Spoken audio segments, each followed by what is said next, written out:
Check mic, check. Gumagana ba yung microphone po natin? Siya, gumagana naman siya.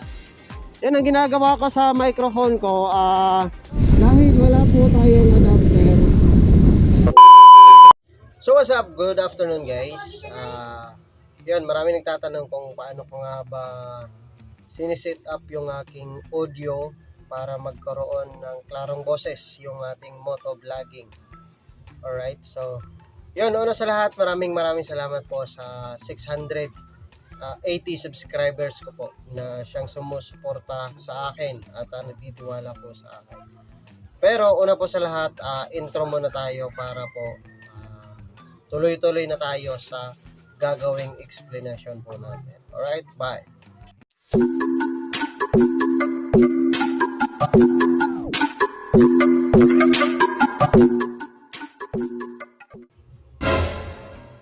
So yun nga guys, may nagtatanong po kasi kung paano ko daw po siniset up yung aking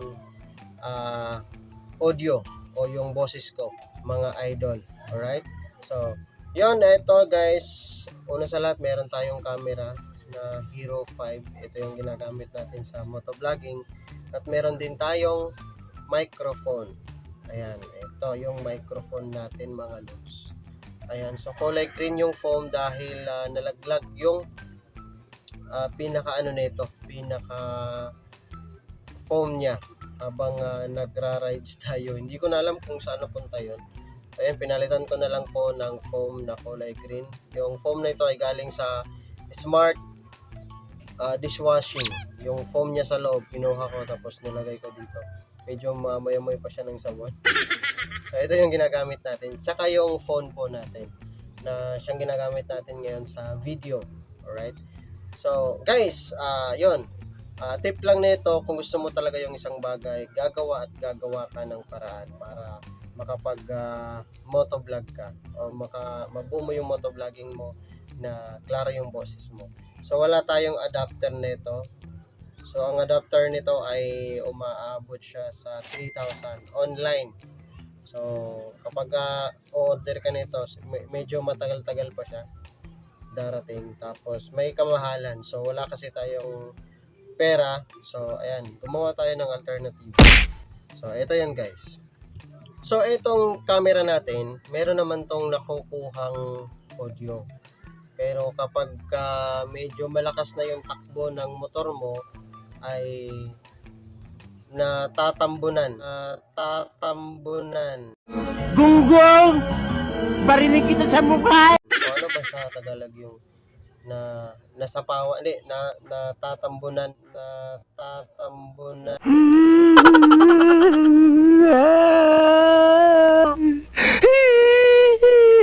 Ano na yung boses mo sa mga hangin na yung bumabangga dito.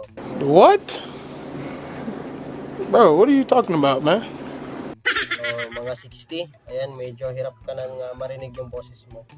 So, ayan. So, ginamitan natin siya ng microphone para po sa ating recording.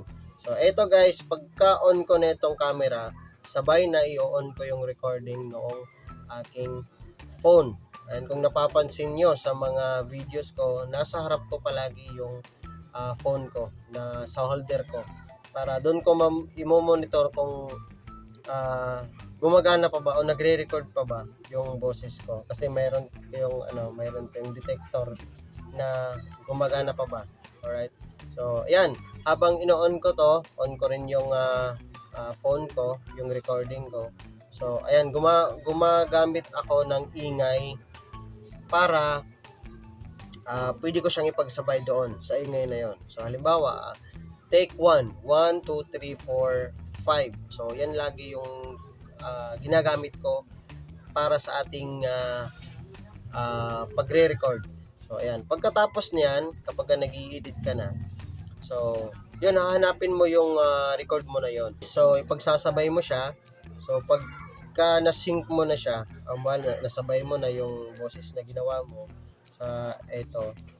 So, ayan, kailangan mong i-mute yung kuha ng boses ng yung Hero 5. Kasi kapag isasabay mo pa rin siya hanggang sa dulo, medyo okay naman siya pero may echo na lumalabas kahit medyo sabay na siya. So may echo na lumalabas. So kailangan mong i-mute yung kuha nito.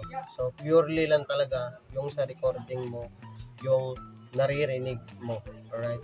Kailangan nito guys, ikaw yung nag-i-edit ng videos mo para ayan, alam mo kung saan ka papasok, alam mo kung saan mo siya titirahin. Titirahin ba yung tamang ano? So, ayan. So, may sample tayo ng ating rides na pumunta kami ng Baluarte 955.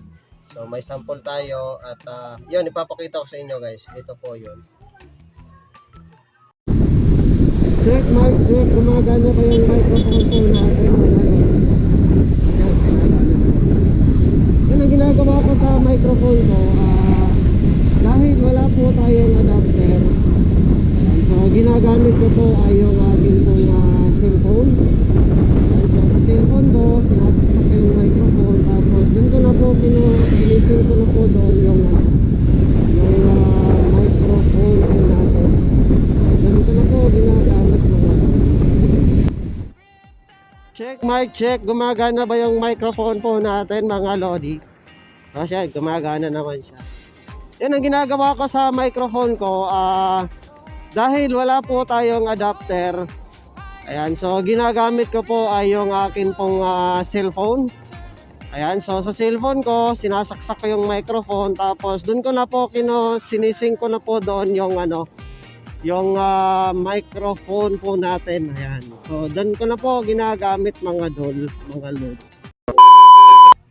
So, ayan guys, ayan, narinig nyo kung ano yung kaibahan ng may microphone at wala.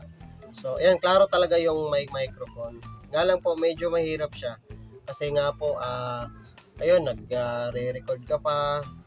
Yung pag-edit mo, kailangan mo pa siyang i-export. Halimbawa, nakapag-take 5 ka sa vlog na yon o sa motovlog mo na yon. So, kailangan 5 export din yung gagawin mo para masync in mo yung boses mo doon sa camera mo o sa video mo na para magiging klaro yung boses na pinagsasabi mo. Minsan ginamit ko to sa sa pasahero. Nire-record ko yung boses ko at boses niya. So nilalagay ko siya dito banda. So ayan, kuha yung boses ng pasahero at ito, kuha din dito. Alright? So ayan, yun, ang tip lang po talaga nito ay kung wala kang gamit, sapat na gamit ay diskartehan mo lang para may magamit ka sa mga videos mo. Alright? So, without adapter ay magagawa mo yung gusto mong boses na gusto mong sabihin. Alright. So, yun. Maraming salamat po sa panonood niyo sa video na ito.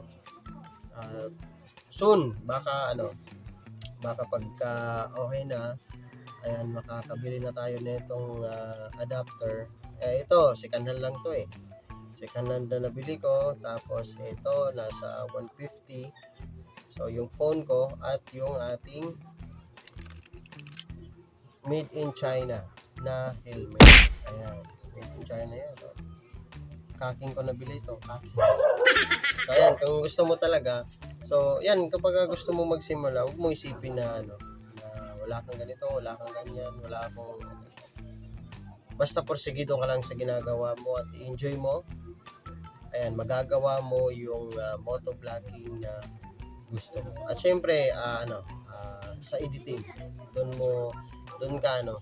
ka babawi sa editing na yun. Kahit wala ka medyong gamit. Ako hindi ako marunong mag-edit, pero ayun, sa bawat video na ginagawa natin ay may natututunan po tayo mga idol. Alright? So, yun.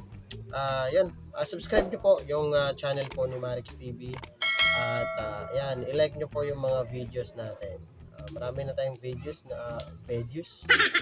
marami tayong mga video. Siguro mabot na siya ng 30 na video ang ginawa natin. So, Ayan, maraming salamat po. At shoutout po sa lahat po ng mga nakatambay sa Baluarte 955, sa 960, at sa 945. Ayan, shoutout po sa mga nakatambay dyan. Ayan, sarap makatambay dyan sa Dragon Tail. Lalo na yung makasabayan mo yung mga mamaw na mga motovlogger. Yan, shoutout po sa inyo. Support niyo po yung mga local motovlogger, lalo na taga Cagayan de Oro at dito sa Misamis Oriental. Alright? So, bye-bye guys! At maraming salamat po sa inyo.